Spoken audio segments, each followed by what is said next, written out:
Don Iván Espinosa de los Monteros, muy buenos días. Muy buenos días, don Luis. ¿Cuánto tiempo sin saludarle? Sí, señor, mucho tiempo. ¿Con tertulios siguen ustedes ahí? Aquí estamos. Aquí estamos, firmes. Bueno, buenos días a los tres también. Buenos días. Buenos días. Don Iván, cuéntenos el porqué de esa moción de censura, por qué en septiembre y no antes o después, y qué esperan ustedes que pase en Vox con esa moción. Bueno, el porqué yo creo que ya se viene fraguando desde hace tiempo, ¿no? Y yo he oído varias veces a Santiago Abascal ofrecerle al Partido Popular nuestro apoyo si ellos hubieran estado dispuestos a presentar esta moción de censura, que yo creo que era inevitable desde hace tiempo.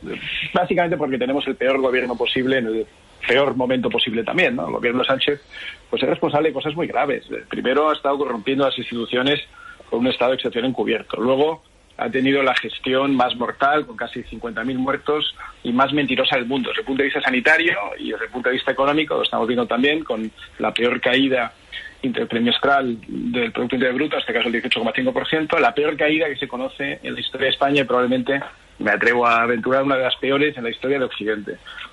Luego los españoles pues lo están pasando muy mal y muchos de ellos siguen sin cobrar los ERTES.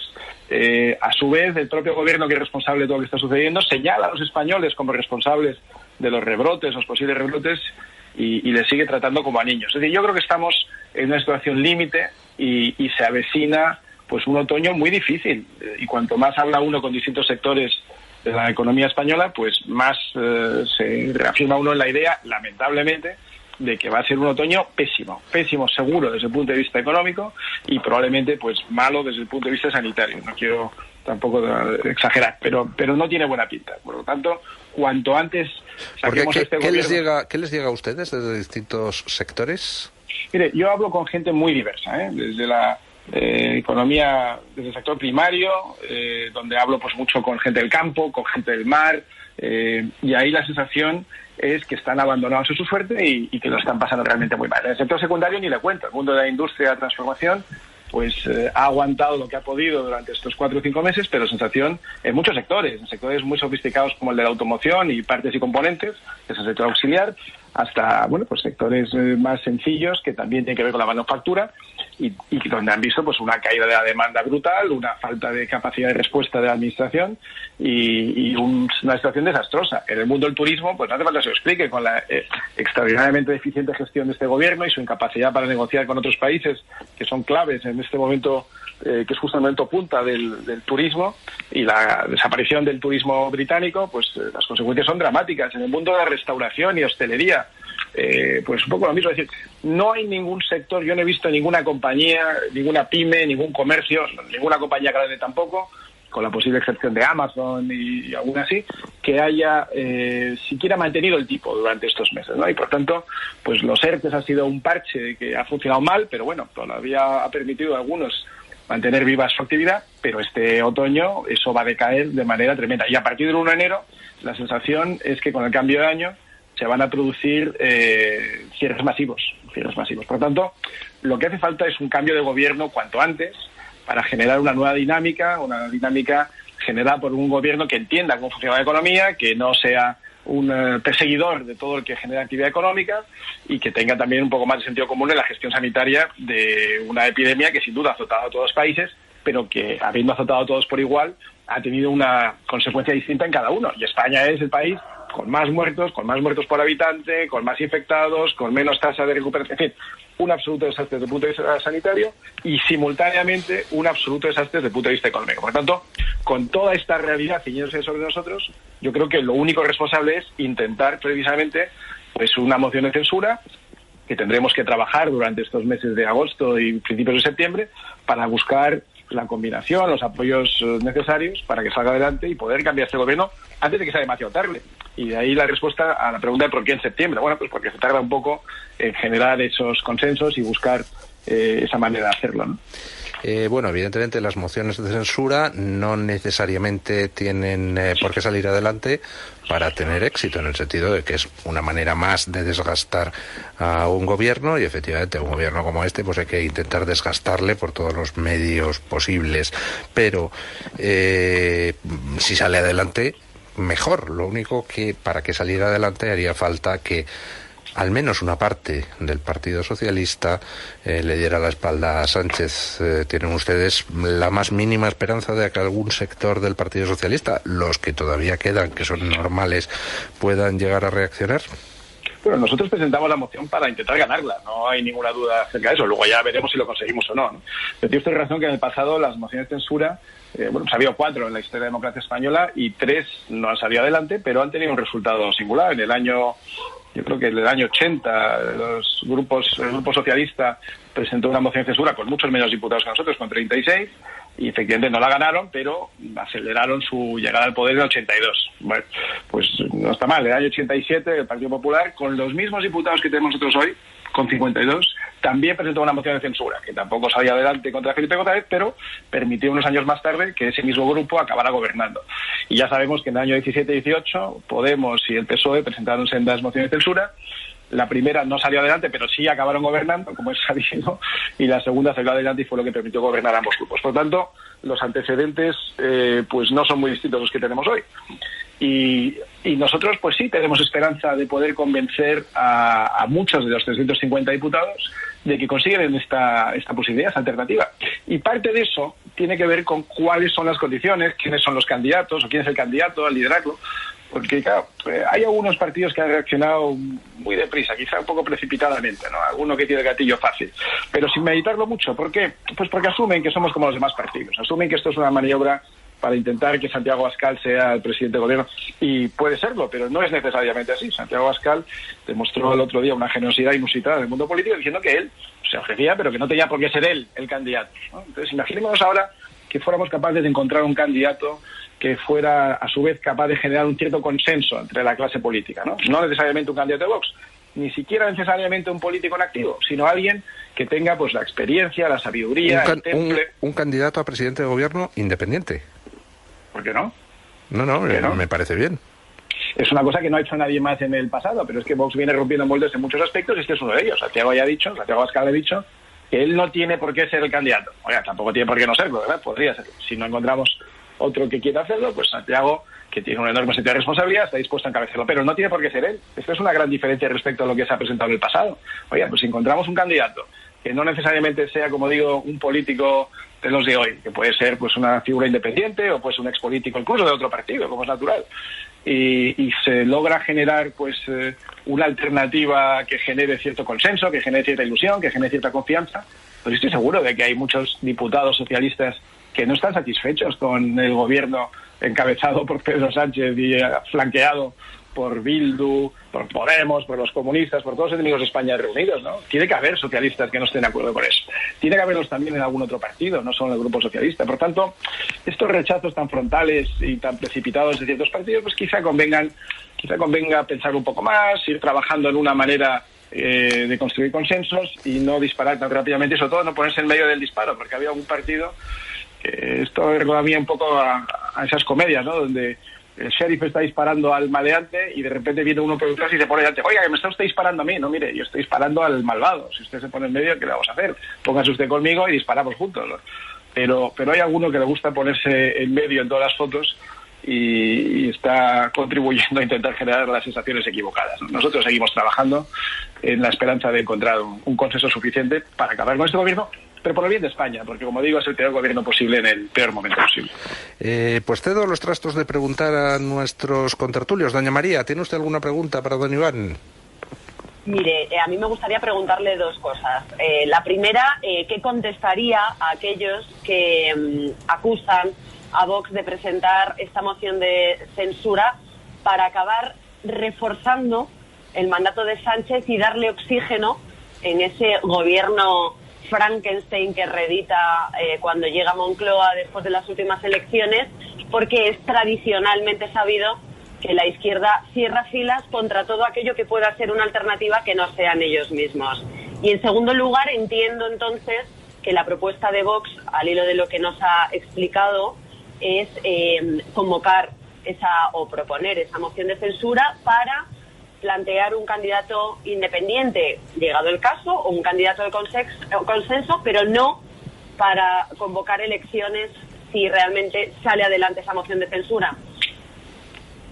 Bien, gracias, María. Respecto a lo primero, pues efectivamente, hay algunos periodistas que se han dedicado a replicar el argumentario que les ha mandado una persona del Partido Popular. Bueno, pues está bien, cada uno tiene las alianzas debidas que tiene, pero si uno lo piensa de verdad y repasa un poco, como digo, los últimos 4 ejemplos que tenemos, los únicos 4 ejemplos que tenemos en el pasado de mociones de censura, y estas no es distinta a las demás, pues han sido presentadas por grupos que tenían menos diputados que nosotros, excepto la última, el PSOE, los demás tenían menos diputados que nosotros, y al final han acabado en un cambio de gobierno, de una manera u otra, con más tiempo o menos, ¿no? Así que no, esto no está hecho para fortalecer al gobierno de Sánchez, sino para intentar acabar con el gobierno de Sánchez, porque, como digo, es un auténtico peligro para nuestro sistema institucional, para nuestra democracia y para el sistema de monarquía parlamentaria que tenemos constituido en España y que funciona con todos sus efectos desde el año 78 y que nos parece superior al programa social comunista que nos quiere imponer esta izquierda cada vez más radical y cada vez más en manos de los enemigos de España, comunistas, separatistas, en fin. Respecto a si necesariamente va a ser un candidato independiente, como decía, estamos abiertos a esa posibilidad y eso es una enorme novedad, porque nadie hasta ahora había presentado una moción de censura abriéndose a que fuera otro candidato que lo liderara. Esto es una demostración, como digo, de generosidad y de visión de Santiago Abascal que no es común en la clase política. Si encontramos un candidato que pensemos que sea capaz de generar esos consensos, pues lo presentaremos. Y en caso contrario, pues se presentará Santiago Abascal, pero para eso tenemos todo el mes de agosto y parte del mes de septiembre, y por eso hemos dicho que la convocaremos en septiembre, en el caso de que encontremos ese candidato cuando lo encontremos, y en caso contrario, pues en el momento que Santiago Abascal lo decida. Pero en ningún caso convocando elecciones si sale adelante la moción de censura, es decir, sería el candidato que se elija.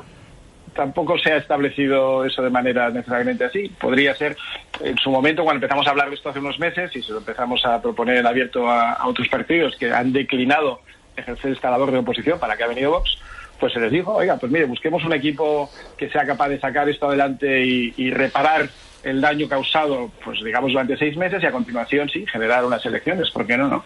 Depende un poco de quiénes serán los candidatos y cuál sea el consenso que se genere, pero estamos dispuestos, como digo, a trabajar durante este mes de agosto para buscar las condiciones adecuadas. Ese podía ser un escenario y el otro podía ser pues un gobierno que perdurara en el tiempo si fuera del consenso de muchos de ellos, ¿no? Pero todo esto, efectivamente, es en lo que consiste la labor de oposición. Es que nosotros hemos venido aquí a hacer oposición, los españoles nos han puesto en esa situación. Usted está aquí para oponerse al gobierno y precisamente contra un gobierno tan nefasto, pues hay que oponerse con más ganas y con más garra que otros que parece que están muy contentos en un consenso socialdemócrata y que no quieren cambiar las cosas. Oiga, mire, yo no tengo la culpa de que otros no quieren cambiar. Nosotros vamos a intentar. Usted no se quiere unir, usted no quiere intentar cambiar esto.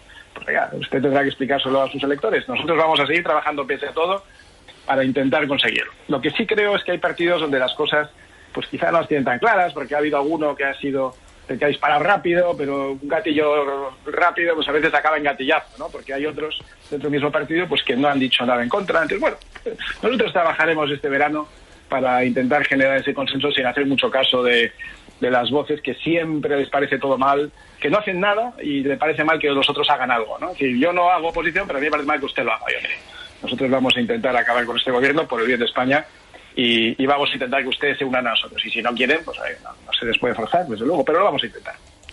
Don César. Sí, buenos días, don Iván. Yo quería pedir tu opinión, en primer lugar, sobre una reflexión y luego una pregunta. La reflexión sería, por ejemplo, Podemos presentó una moción de censura contra el Partido Popular que fracasó, pero que solo buscaba relanzar la carrera política de Pablo Iglesias. Hay quien dice que si finalmente es el señor Abascal el que se presenta a esa moción porque no hay un candidato de consenso, de ser así, estaría copiando a Podemos y que la moción de censura solo serviría para dar protagonismo a Abascal a costa de reforzar a Sánchez, ya que la moción, si no sale, porque no cuenta con los apoyos suficientes, permitiría a Sánchez presentarse como el vencedor, a la vez que, por cierto, los socios de Sánchez le podrían exigir contrapartidas por ese apoyo en contra de la moción que Vox pretende presentar, y eso también sería un cálculo a tener en cuenta. Eso sería la reflexión para la cual le pido opinión frente a ese argumento. Y por otra parte, ¿qué cree usted que hace falta ahora mismo en pleno rebrote del coronavirus, el desempleo más alto de la Unión Europea, la recesión económica? ¿Más tensión o más aporte de medidas útiles pero de forma moderada y tranquila? Bueno, respecto al primero y a la pregunta de si lo que estamos haciendo es copiar a Podemos, bajo ningún concepto. Nosotros no copiaríamos a Podemos prácticamente nada de lo que han hecho en su vida, porque ha sido, yo creo que su irrupción en la política española explica el 90% de los problemas que tenemos hoy, ¿no? No hay absolutamente nada bueno que haya surgido de la llegada de Podemos, que por cierto, esta sí fue auspiciada y apoyada por el Partido Popular en el 2014, hace ahora 6 años, ¿no? Ese partido que era marginal, que era una especie de recolección de desechos de Izquierda Unida, que nunca tuvo ningún protagonismo en la vida pública española, pues salió y surgió y se le dio mucho bombo en las televisiones, en los periódicos, en los medios auspiciados por el Partido Popular para hacer daño al Partido Socialista. Por lo tanto, si alguien tiene alguna responsabilidad, más allá del éxito del propio partido, en la llegada y prevalencia de Podemos, sin ninguna duda es el Partido Popular, sin ninguna duda. Así que no copiaremos jamás nada parecido a eso, porque nos parece lo peor que ha pasado en la política española. Yo todavía pensar que en Occidente, en Europa, en el siglo XXI, puede haber un partido comunista que tenga algo que decir, y ya no digamos que gobernar, o sea, es una cosa que cuando pasen los años, cuando pasen las décadas y miremos para atrás, diremos, pero ¿cómo pudo España en aquellos años hacer caso a unos tíos con una ideología tan trasnochada, tan fracasada, tan comprobadamente errónea en todo el mundo, y sin embargo se le dio caso? Pues porque España es un país singular para muchas cosas, pero sin duda el Partido Popular pues tendrá que explicar por qué le dio tanto bombo en ese momento, ¿no? Así que no.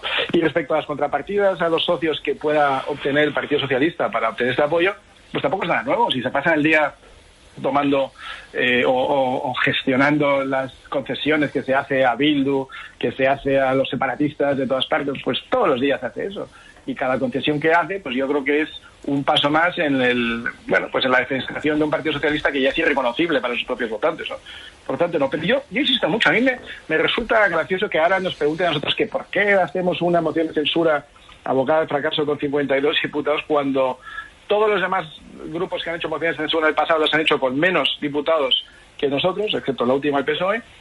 Y al final han salido bien, porque al final, pues al cabo de unos meses o de pocos años, ha habido un cambio de gobierno. Oiga, pues nosotros, igual que lo ha hecho el Partido Popular en el año 87, que tenía el mismo número de diputados que nosotros, y que al final, pues con el paso del tiempo, consiguió que el Partido Socialista, entonces el gobierno, acabara cediendo el poder. Por tanto, estamos especialmente esperanzados de que esta vez seamos capaces de hacerlo otra vez. Y respecto al tema de qué hay que hacer con el rebrote, con la recesión económica, si hace falta más tensión, no, mire, lo que hace falta es revertir esencialmente todo lo que está haciendo este Partido Socialista en el gobierno. Y si eso es con tensión o sin tensión, eso es irrelevante, eso es secundario. Es decir, todas las políticas sanitarias y todas las políticas económicas, por supuesto, todas las políticas fiscales de este gobierno, todas van exactamente en sentido contrario de lo que hay que hacer, como se está demostrando en la comparativa de resultados entre España y el resto de países de Occidente. Incluso puede uno compararlo con países del tercer mundo en cuanto a resultados económicos o de evolución del Producto Interior Bruto, y por supuesto en cuanto al impacto que ha tenido el virus en nuestro país comparado con otros sitios. Entonces, insisto que tenemos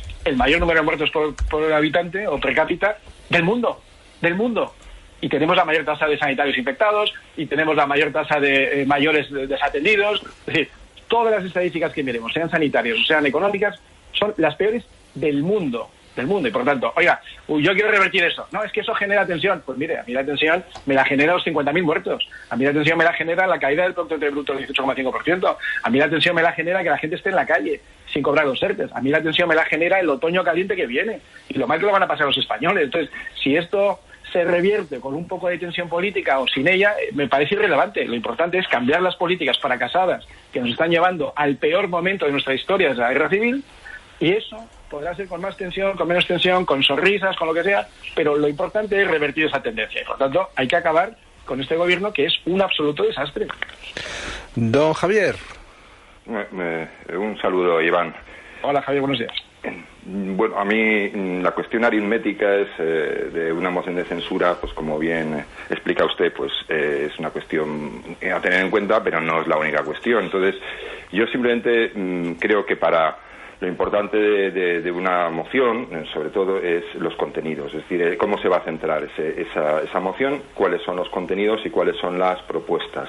Entonces, a mí lo que me interesa saber, sobre todo en una situación como la que estamos, es si hay una opción de lanzar un discurso distinto y de salirse de este juego, a mí me parece absurdo y ridículo, entre moderantismo o, no sé, crispación, pues es el contenido de los discursos. Eso es lo que es. Claro, entonces me gustaría saber, me imagino, cuáles son las líneas maestras que piensan ustedes, aunque sé que están por definir, me imagino, y están trabajando en ello, pero me imagino que lo tendrán claro puesto que son un partido político que defienden una serie de ideas. Entonces, ¿cuáles serían las propuestas alternativas para revertir la situación que ustedes podrían aprovechar podrían lanzar en esa moción de censura?